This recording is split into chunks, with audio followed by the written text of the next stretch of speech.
بسم الله الرحمن الرحیم. به نام الله بخشنده مهربان. حمیم عین سین قاف. ها میم عین سین قاف. كذلك يوحي إليك وإلى الذين من قبلك الله العزيز الحكيم. الله شکست ناپذیر حکیم بر تو و پیامبران پیش از تو چنین وحی میفرستد: له ما في السماوات وما في الأرض وهو العلي العظيم. هرچه در آسمان ها و زمین است متعلق به اوست و او بلند مرتبه و بزرگ است. تكاد السماوات يتفطرن من فوقهن والملائكة يسبحون بحمد ربهم ويستغفرون لمن في الأرض ألا إن الله هو الغفور الرحيم. نزدیک است آسمان ها از شکوه و عظمت الهی از فراز یکدیگر بشکافند و فرشتگان پروردگارشان را با ستایش تقدیس می کنند و برای ساکنان زمین که توبه کرده اند آمرزش می طلبند. آگاه باشید که الله آمرزنده مهربان است. والذين اتخذوا من دونه أولياء الله حفيظ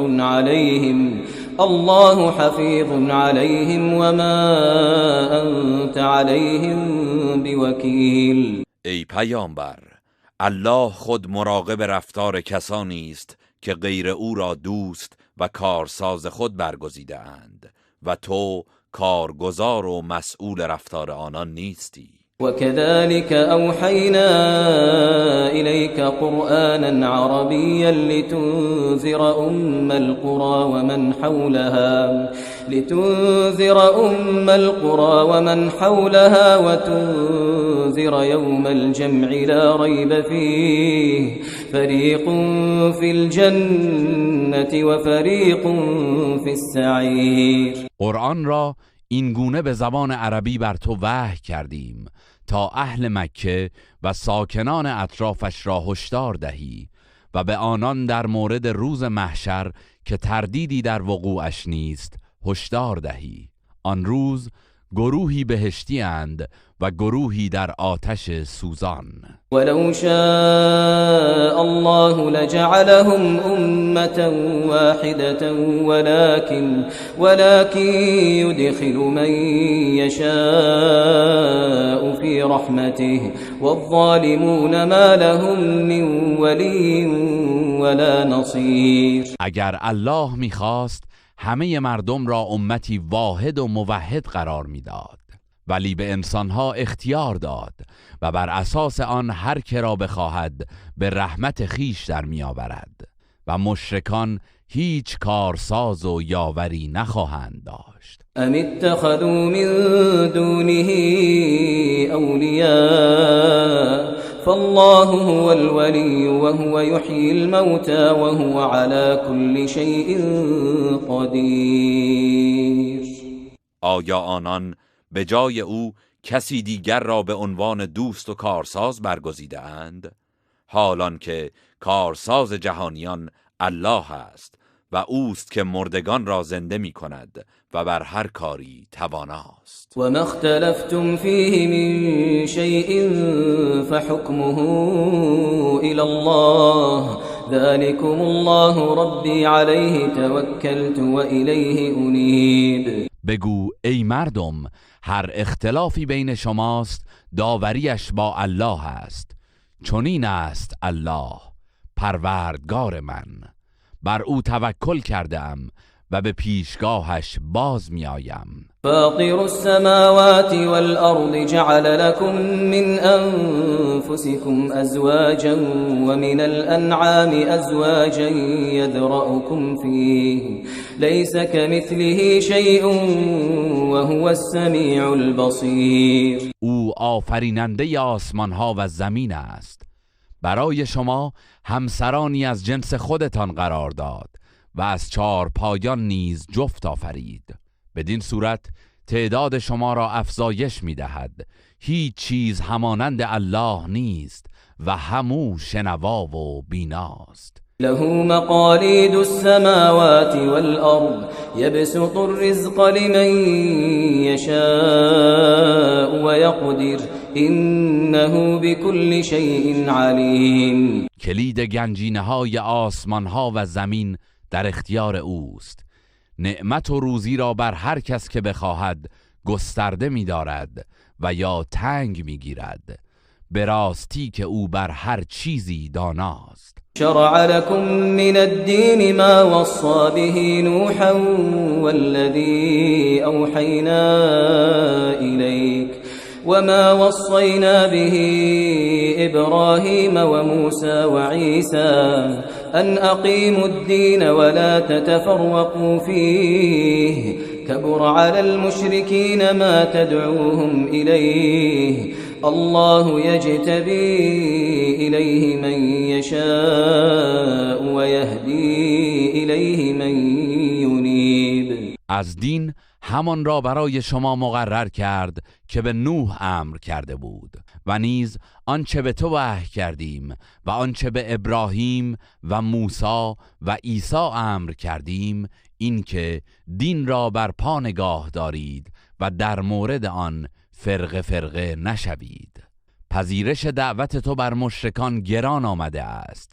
الله است که هر کس را بخواهد توفیق عبادت می دهد و به سوی خیش بر می گزیند و هر که را که توبه کند و به درگاه او بازآید به سوی خود هدایت خواهد کرد. وما تفرقوا إلا من بعد ما جاءهم العلم بغيا بينهم ولولا كلمة سبقت من ربك إلى أجل مسمى لقضي بينهم وإن الذين أورثوا الكتاب من بعدهم لفي شك منه مريب. هنگامی که دلایل قاطع نبوت پیامبر بر کافران عرضه شد، آنان از روی برتری خواهی و حسادتی که بینشان بود راه تفرقه پیمودند و اگر فرمان پروردگارت در مورد مهلت و آزمایش تا زمانی معین از پیش مقرر نشده بود،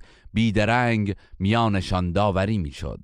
و اما پس از کافران و به دلیل انکار و اختلاف آنان، وارثان کتاب تورات و انجیل نیز در مورد قرآن سخت در تردید و بدگمانی هستند. فلذلك فادع واستقم كما أمرت ولا تتبع أهواءهم وقل آمنت بما أنزل الله من كتاب وأمرت لأعدل بينكم الله ربنا وربكم لنا أعمالنا ولكم أعمالكم لا حجة بيننا وبينكم الله يجمع بيننا وإليه المصير.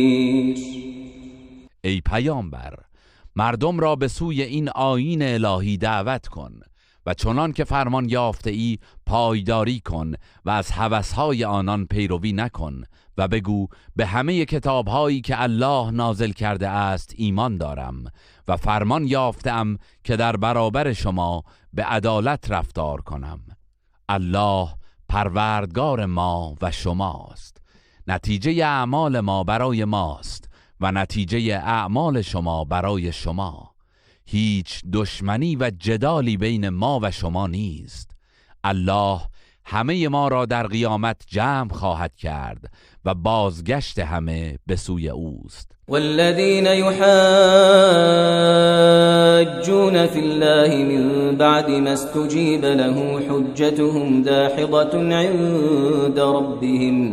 حجتهم داحضة عند ربهم وعليهم غضب ولهم عذاب شدید. کسانی که پس از پذیرش عمومی درباره حقانیت دین الله دلیل میآورند، منطقشان نزد پروردگارشان باطل و بیپایه است. خشم الهی گریبانگیرشان می شود و عذابی سخت در پیش دارند. الله الذي أنزل الكتاب بالحق والميزان وما يدريك لعل الساعة قريب. الله کسی است که قرآن و مقیاس عدالت را به حق نازل کرده است و تو چه می‌دانی؟ شاید قیامت نزدیک باشد. يستعجل بها الذين لا يؤمنون بها والذين آمنوا مشفقون منها ويعلمون أنها الحق ألا إن الذين يمارون في الساعة لفي ضلال بعيد. کسانی که قیامت را باور ندارند با تمسخر و به شتاب آن را می‌خواهند و کسانی که به روز جزا باور دارند و می‌دانند که حق است از آن هراسانند. آگاه باشید آنان که در مورد قیامت جدل و انکار می‌کنند در گمراهی بی‌پایانی قرار دارند. الله لطيف بعباده الله لطيف بعباده يرزق من يشاء وهو القوي العزيز. الله نسبت به بندگانش باریک بین و مهربان است. به هر کس بخواهد روزی میبخشد و او توانای شکست ناپذیر است. من كان يريد حرث الآخرة نزد له في حرثه ومن كان يريد حرث الدنيا نؤته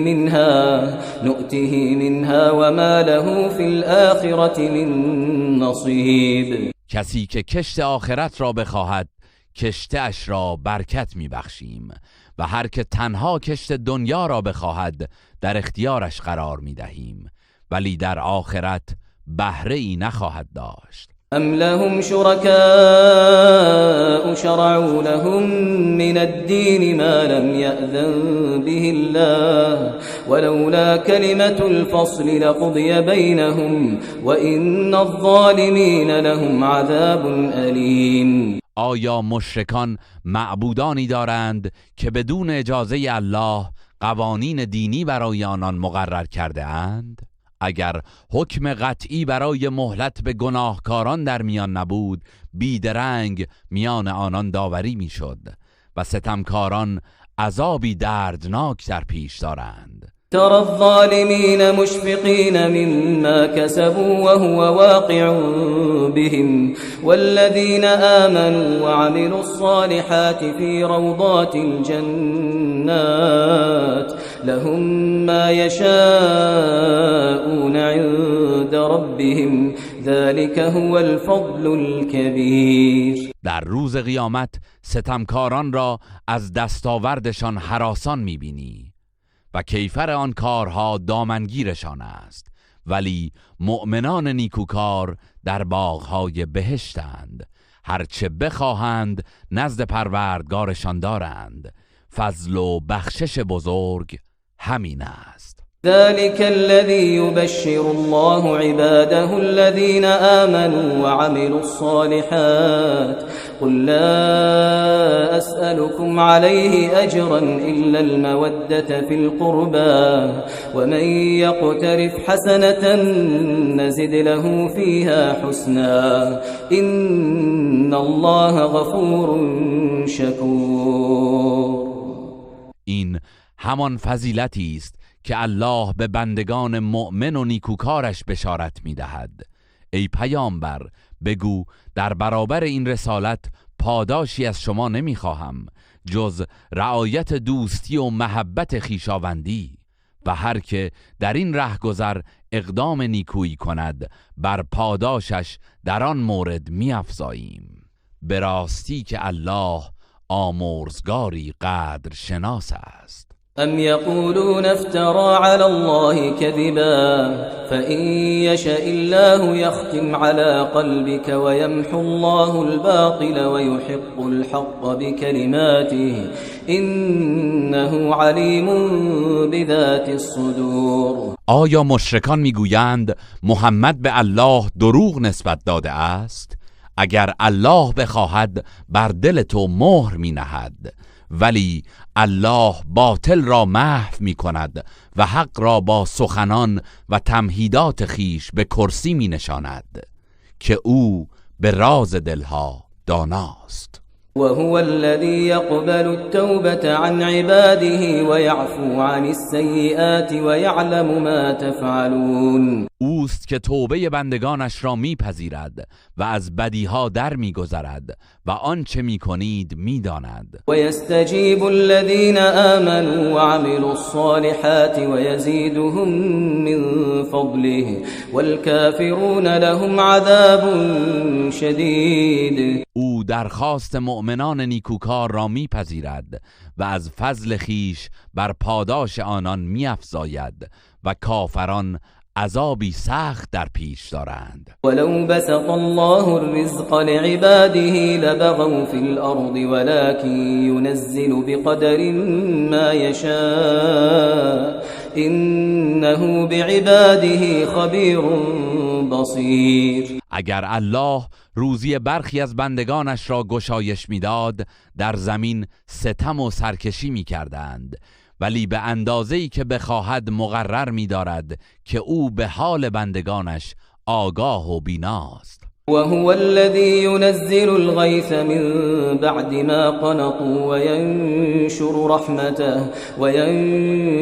رحمته وهو الولي الحميد. اوست که باران را پس از نومیدی مردم میفرستد و رحمت خیش را میگسترد و او کارساز و ستوده است. ومن آياته خلق السماوات والأرض وما بث فيهما من دابة وهو على جمعهم إذا يشاء قدير. از نشانه‌های توان و تدبیر او آفرینش آسمان‌ها و زمین و موجودات زنده است که در آنها پراکنده کرده است و هرگاه اراده کند بر جمع آوری آنها نیز تواناست. وما أصابكم من مصيبة فبما كسبت أيديكم ويعفو عن كثير. هر مصیبتی که به شما رسد به خاطر کارهایی است که انجام داده اید و الله از بسیاری از گناهانتان گذشت می کند. وما أنتم بمعجزين في الأرض وما لكم من دون الله من ولي ولا نصير. شما هرگز در زمین و آسمان الله را به تنگ نمی آورید و در برابر الله هیچ کارساز و یاوری نخواهید داشت. و من آیاته الجوار فی البحر کالاعلام. از نشانه های توان و تدبیر الهی کشتی های کوه پیکری است که در دریاها روانند. یشأ یسکن الریح فیظللن رواکد علی ظهره ان فی ذلک لآیات لكل صبار شکور. اگر الله بخواهد باد را ساکن می‌گرداند تا کشتی‌ها بر پهنه دریا بی حرکت بمانند، به راستی در این امر برای هر شکیبای سپاسگزار نشانه‌هایی است. او یوبقهن بما کسبوا و یعفو عن کثیر. یا اگر بخواهد سرنشینان آن کشتی‌ها را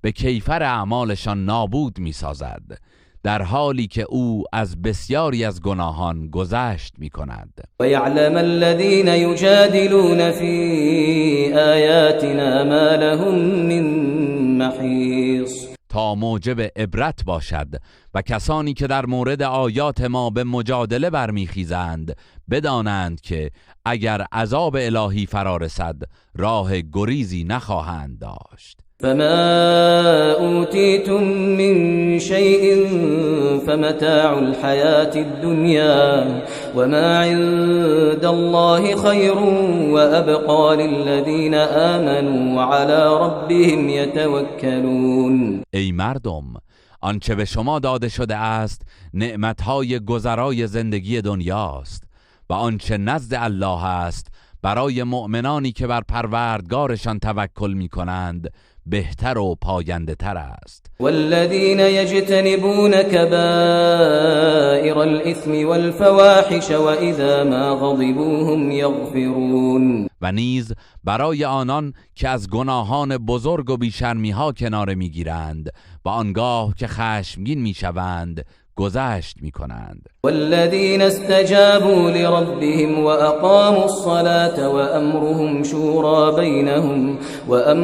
شورى بینهم ومما رزقناهم ينفقون. و آنان که دعوت پروردگارشان را پذیرا میشوند و نماز برپا می‌دارند و امورشان در میانشان به مشورت نهاده میشود و از آنچه روزیشان کرده ایم انفاق میکنند. والذین اذا اصابهم البغی هم ینتصرون. و کسانی که هرگاه ستمی به آنان برسد به دفاع و انتقام برمیخیزند. و جزاء سیئة سیئة مثلها فمن عفا و اصلح فاجره علی الله انه لا يحب الظالمین. و جزای هر بدی کیفری همانند آن بدی است نه بیشتر. پس هر که گذشت کند و کار را به اصلاح و آشتی آورد پاداشش بر عهده الله است. بیگمان او ستمکاران را دوست ندارد. ولمن انتصر بعد ظلمه فاولئک ما علیهم من سبیل. البته کسانی که پس از ستمی که دیده اند انتقام میگیرند هیچ بازخواست و سرزنشی بر آنان نیست. انما السبيل على الذين يظلمون الناس ويبغون في الارض بغير الحق اولئك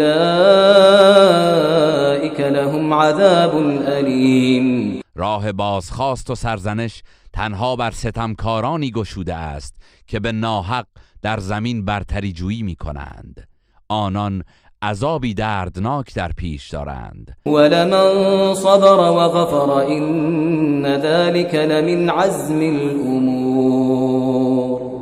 اما هر که شکیبایی و گذشت کند نشان از قدرت اراده او دارد. و من یضلل الله فما له من ولی من بعده و ترى الظالمین لما رأوا العذاب یقولون هل الی مرد من سبیل. هر که را الله گمراه کند پس از الله هیچ یاور و کارسازی نخواهد داشت.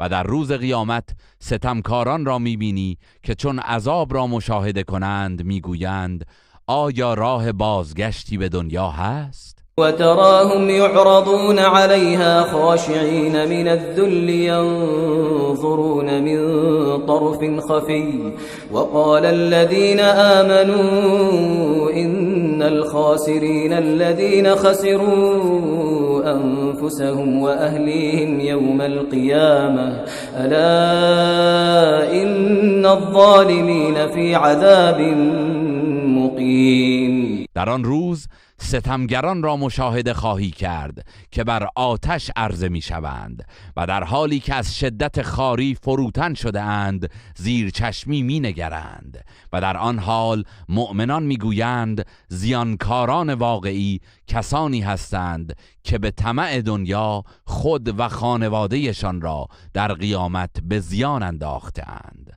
آگاه باشید ستمکاران گرفتار عذابی پایدارند. وما كان لهم من أولياء ينصرونهم من دون الله ومن يضلل الله فما له من سبيل. و آنان در برابر الله کارسازی نخواهند داشت که یاریشان کند و هر که را الله گمراه کند راهی برای نجات نخواهد داشت. استجیبوا لربکم من قبل ان یأتی یوم لا مرد له من الله ما لكم من ملجأ یومئذ وما لكم من نکیر. ای مردم، پیش از آن که روزی فرا رسد که بازگشتی از جانب الله ندارد، دعوت پروردگارتان را بپذیرید. در آن روز نه پناهگاهی خواهید داشت نه فرصتی برای انکار. فإن أعرضوا فما أرسلناك عليهم حفيظا إن عليك إلا البلاغ وإنا إذا أذقنا الإنسان منا رحمة فرح بها وإن تصبهم سيئة بما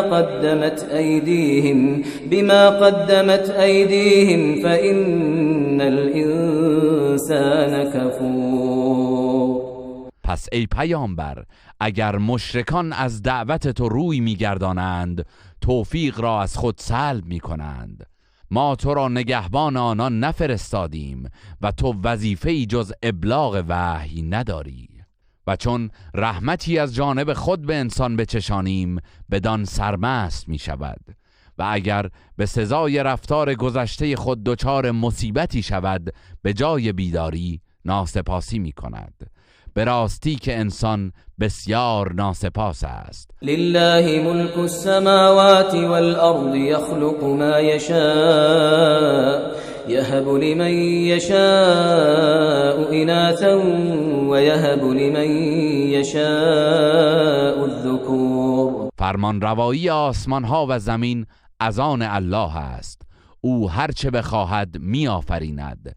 به هر که بخواهد فرزند دختر می بخشد و به هر که بخواهد فرزند پسر. او یزوجهم ذکرانا و اناثا و یجعل من یشاء عقیما انه علیم قدیر. یا پسر و دختر را هر دو با هم می دهد و هر که را بخواهد نازا می گرداند که او دانای تواناست. و ما کان لبشر ان یکلمه الله الا وحیا او من وراء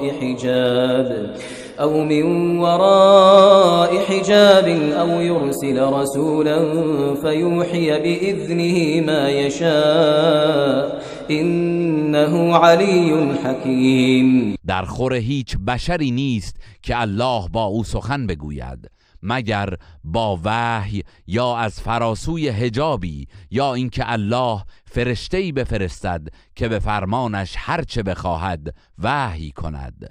بی تردید او بلند مرتبه حکیم است. وكذلك أوحينا إليك روحا من أمرنا ما كنت تدري ما الكتاب ولا الإيمان ولكن جعلناه